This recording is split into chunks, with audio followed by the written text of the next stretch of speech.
Hello everyone, welcome to Suvarna's homestyle cooking. आज मी सगळ्यांनाच आवडेल असा पौष्टिक टोमॅटो सार बनवणार आहे। तर रेसिपी आवडली तर चॅनलला लाईक, शेअर, सबस्क्राईब नक्की करा। तर चला रेसिपीला सुरुवात करूया। तर टोमॅटो सार बनवायला इथे आपल्याला 5 ते 6 लाल टोमॅटो लागणार आहेत। त्याचसोबत थोडासा आल्याचा तुकडा आणि ओलं खोबरं, या अर्धी वाटीचं पण अर्धच घ्यायचं आहे खोबरं। ओलं खोबरं नसेल तर सुकं खोबरंही वापरू शकता।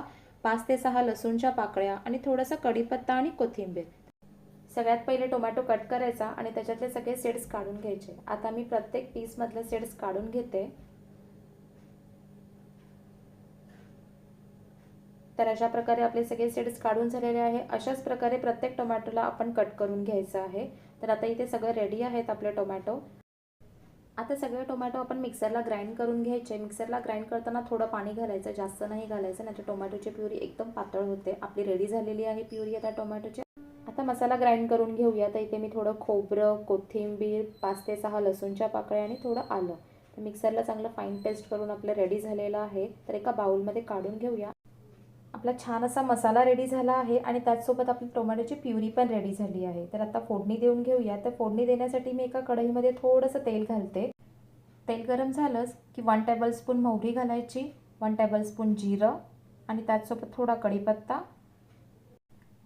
छान असं फ्राय झालं की लगेच आपला बनवलेला मसाला घालायचा आणि चांगलं मिक्स करून घ्यायचं। थोडासा मसाला उकळला की आपले मसाले घालायचे। तर मसाल्यामध्ये मी ते 1/2 टेबलस्पून काश्मीरी लाल मिर्च, 1/2 टेबलस्पून तिखट मिरची, 1/4 टेबलस्पून हळद आणि थोडीशी हिंग पावडर। छान असं मिक्स करून घ्यायचं सगळे मसाले आणि 2 ते 3 मिनिटांसाठी झाकण लावून ठेवायचं।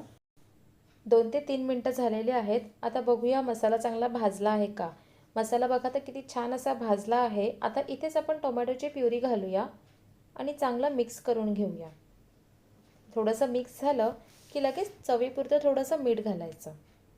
परत चांगलं मिक्स करायचं आणि गॅसच्या मीडियम फ्लेमवरती 2 ते 3 मिनिटांसाठी वाफवायला ठेवायचं। अजून आपण पाणी नाही घातलं आहे। आता मी ह्याच्यामध्ये मसाल्याचं आणि टोमॅटोच्या प्युरीचं थोडं पाणी आहे ते घालून घेणार आहे।